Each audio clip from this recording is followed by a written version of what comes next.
Hello everybody and welcome back to a brand new video on the channel, guys. So what I have for you guys today is another episode of the Championship Roundup, but it's not just the Championship Roundup in today's episode, guys. So this video is actually going to be split into two parts. So the first half of the video will be me rounding up all the fixtures that took place in the last couple of days or so, with all the Championship fixtures, going over all of them. And then the second half of the video will be my score predictions for the games on the first games taking place in the new year. This is actually my first video of 2017, guys, which is just absolutely mental. So hopefully this year in terms of football will be an absolutely fantastic one, because 2016 was pretty decent, but hopefully 2017 is even better for football. So what I want you guys to do is leave a comment in the comments down below, first of all, as to how your team performed with your latest performance. There was a couple of talking points to actually go over, I suppose, with this week. There was a couple of matches that were called off and everything like that, so we'll go over all of that in a minute. But let me know down below how your team performed this weekend, and as well as that, also let me know what your score predictions are for the upcoming fixtures on New Year's. So in the description down below, I'll leave all the fixtures that are taking place, and then you guys can make your score predictions. And then if you do correctly guess any of your scores right,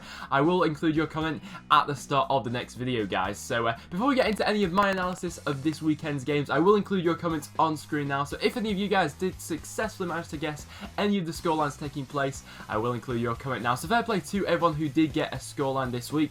I think I got, I'm not actually sure how many I got right. I think I got one or two right this weekend. I'll go over them as I got them, but that's not too bad going from me. I'll take that, to be honest. But enough of me rambling on, we'll just get into the games. So the first game we had to talk about, guys, was the one taking place on Thursday night between Aston Villa and Leeds United. So this game actually had quite a lot of significance, because both of these teams are sides which are probably hoping for the playoffs come the end of the season. And I must say as well that in the next couple of weeks or so, probably next week, I'm actually going to do a video on my new championship predictions for what I think the league table will be come the end of the season. So from like halfway through, I'll also be reacting to my predictions that I had at the start of the season. So if you guys would like to see that video, make sure you do leave a like on this one. But in terms of this game, Leeds United at times played some fantastic football. I mean, from watching the highlights, they were just absolutely exceptional at times in this match. But I did get that impression where they could have perhaps put Aston Villa to bed at some points with some of the chances they had. They could have been a little bit more clinical in this match, so I feel like they'll be a little bit disappointed from that aspect. But in terms of the performance, especially in the second half, Leeds United really were fantastic. And Aston Villa, I felt like they weren't at their best, but they've still managed to retain that unbeaten home form they've got under Steve Bruce this season, which I think will be maybe quite significant come the end of the season. And of course, it was a Jonathan Kodjia penalty which was able to level it up in the end. But of course, with Jonathan Kodjia going off to the African Cup of Nations in January, I think that could be a massive blow for Aston Villa coming up. But in terms of this match, I probably thought Leeds United deserved to win it, but a good point for Villa in the end. And then for our next fixture, guys, we had Rotherham United, who came up against Burton Albion. So once again, Rotherham got quite unlucky with this scoreline, actually, as Burton managed to win by 2-1. So lately, Burton Albion have been playing, they've actually been putting in some decent performances lately, Burton, but they've just not been getting the results to go with them. And I felt like this was probably the opposite of that, really. I don't think Burton put in the best performance from this match, but they actually managed to go ahead and get all 3 points, which was massive for them. You know, getting all 3 points in this match was massive in just lifting them a little bit further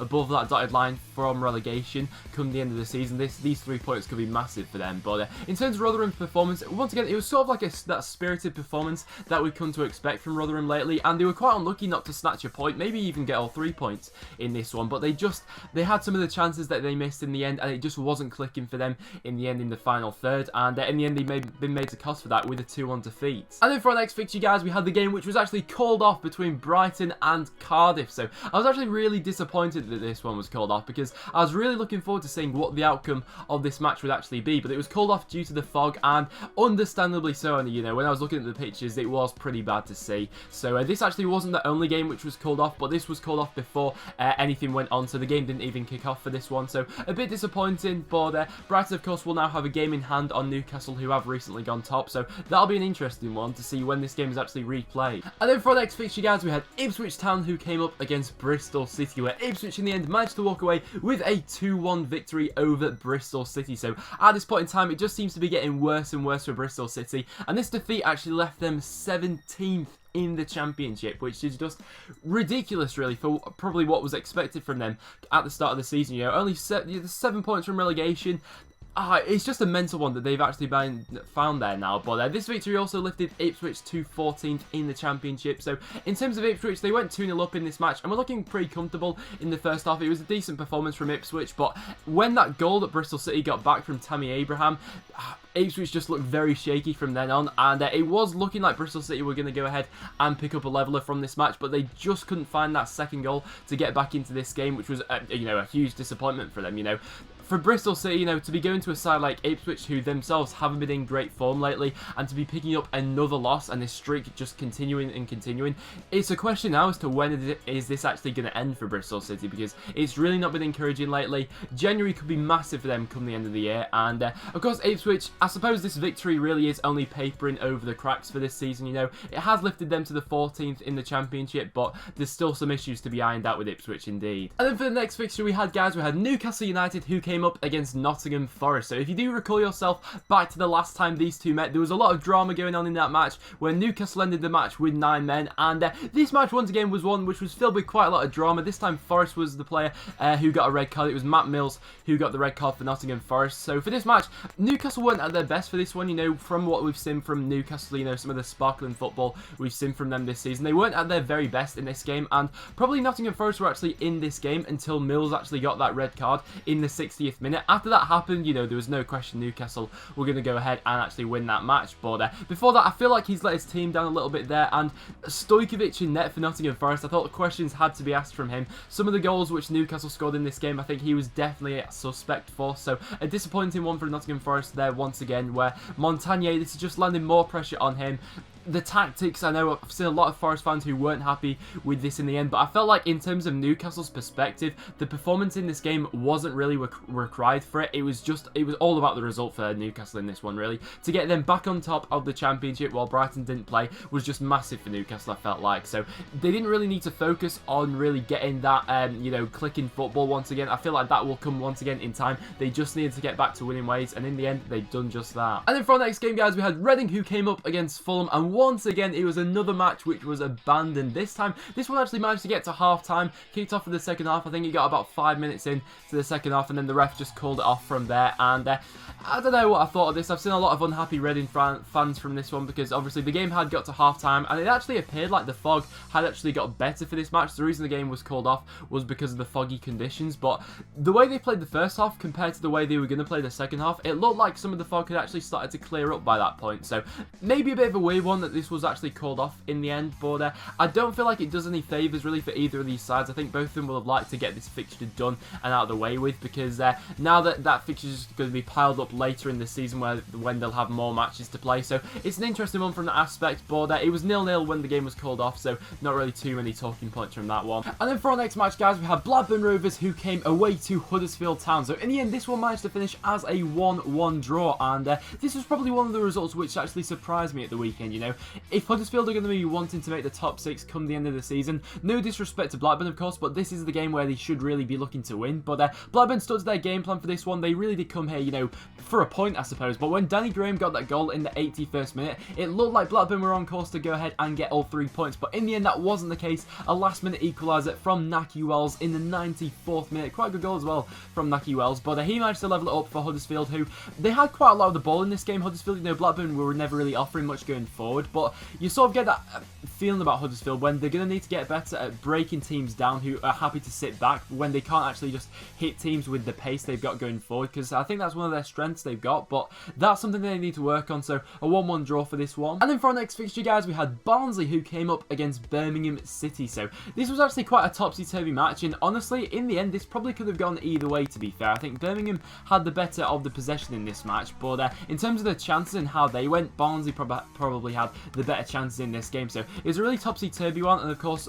Zola, that's his first point he's now got as the Birmingham manager. So I'd love to know from some Birmingham fans as to, do you think you're going in the right direction with Zola? I think this January transfer window will be an interesting one for Birmingham, because I think he'll want to bring in his own sort of brand of players. But it was a positive performance from Barnsley, who had to go a majority of the game with only 10 men as well. So in that aspect, I suppose it's quite a positive for them that they managed to hold themselves off so well with only playing with 10 men. So this one in the end finished as a 2-2 draw. And then for our next fixture, guys, we had Derby County, who came up against Wigan Athletic. So something that we've not really associated with Derby much lately is covering a blank in front of goal, and that's just what happened for this one. They couldn't manage to slide any of the balls into the back of the net for this one. Despite having 17 shots at Wigan and 69% possession, they just couldn't get the ball in the back of the net for this one. And to be fair to Wigan, they did have a couple of chances as well. I think Will Grigg had quite a good chance in this game, which he just couldn't turn into the back of the net. But come the end of the season, this could prove to be a decent point for Wigan, you know. Going away to Derby, I think any team that does that this season is more than respectable. So for Wigan to do that, a team which is currently sat 23rd in the league, fair play to Wigan. But I think Derby will feel a bit disappointed not to get this one, you know, with the amount of chances they had in this game. 0-0, not the best for Derby, I'd say. And for our next fixture, guys, we had Michael Preston North End, who came up against Sheffield Wednesday. And honestly, this one was just devastating for me, because for pretty much the majority of the match, Preston absolutely dominated this one. We had the better of the chances, and when that goal finally did come for Preston, it was Greg Cunningham. I think it went down as an own goal in the end, but it was Greg Cunningham who slotted the ball into the back of the net. And even after we did that, we kept persisting forward and kept getting more chances. I think McGeady hit the post. I think Robinson had a good chance. Tom Clark had a chance, which was saved. And we just kept bombarding Sheffield Wednesday, but we just couldn't get that second goal. And then in the last minute, I think it was like one of the last kicks of the game as well, Adam Reach comes up, the former Preston player who was on loan to us last season, and slots it in for the equaliser. It was absolutely devastating, and I couldn't believe it really, because I think Sheffield Wednesday fans will agree, they were very poor, I'd say, in this game. Probably, you know, they were one of the worst sides I've come to see at Deepdale so far this season. So I think that without Forestieri, Sheffield Wednesday are just a completely different side. So you can see how pivotal he is to the way they play. But Sheffield Wednesday were poor, but in the end they managed to get a point from it. So fair play. And then for our next matchup, guys, we had Wolves, who came up against Queen's Park Rangers, and finally QPR have put an end to this just awful streak of form that they had going on lately with a 2-1 victory over Wolves. Now, you can read quite a bit into that scoreline really, but I've got to give it to Wolves. They didn't actually play that badly in this game. They had some nice touches here and there and were working the ball quite well. They just didn't have that final product in this game, which ultimately has come back to cost them, you know, with that 2-1 defeat to QPR. You know, with the way that Wolves have been slowly improving lately under Paul Lambert, losing this game to QPR will have been a definite backward step for them. So that's a disappointment for them, but QPR, this victory come the end of the season, you know, could turn out to be pivotal. And do you think this could be a turning point in your season, QPR, or do you think it'll just be papering over the cracks for what's yet to come in January? But a very respectable 2-1 win for QPR in that one. And then for our last matchup, guys, we had Brentford, who came up against Norwich City. So this one probably not one of the games of the weekend either. We had a 0-0 draw being played out this one. This was the late kickoff, and in this game, 3 points would have done either of these sides the world of good. With both of them not being on sparkling form at the moment, both being on quite a bad run, 3 points would have been massive for them. But that was not the case in this one. And I'm going to say Cameron Jerome missed a very good chance for Norwich in this game. He failed to put that chance in, and Norwich just couldn't kill off Brentford. Brentford couldn't kill off Norwich. And it was just sort of that 0-0 game, I suppose. But Norwich did also have a red card in this game. Robbie Brady got a red card, which I've seen a bit of debate about. I think it was a 50-50 tackle that he went in for. Got a straight red for that, I think. So debatable that one, but 0-0, not the best game. And now for my score predictions, guys, for the games taking place on the 2nd of January. So these are taking place tomorrow, guys, when you guys should be watching this video. So there's actually a lot of interesting games which are actually coming up. So I'm very excited to see how these ones actually come off, guys. So I'll just rattle through all my predictions for these games. So first of all, I've got Birmingham to beat Brentford by 2-1. Then we have Blackburn coming up against Newcastle. I'm fancying another Newcastle win for that one, so I'm going to say 3-1 to Newcastle. Then we have Bristol City, who are coming up against Reading.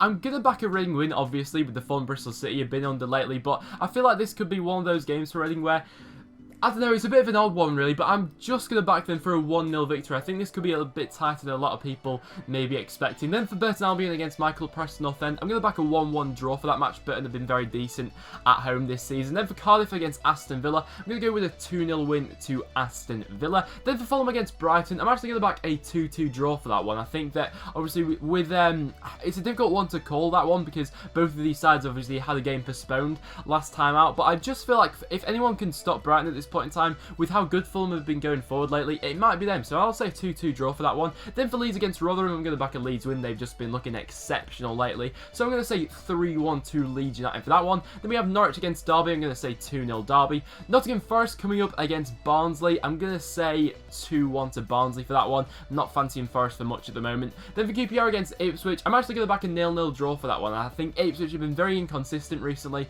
and QPR just haven't been very good. So I'm going to say a 0-0 draw for that one. Then for Sheffield Wednesday against Wolves. I'm just going to back Sheffield Wednesday for that one. I'm going to say they're going to get I'm going to say 2-1 to Sheffield Wednesday for that result. And then for the last fixture we have, guys, we have Wigan Athletic, who are coming up against Huddersfield.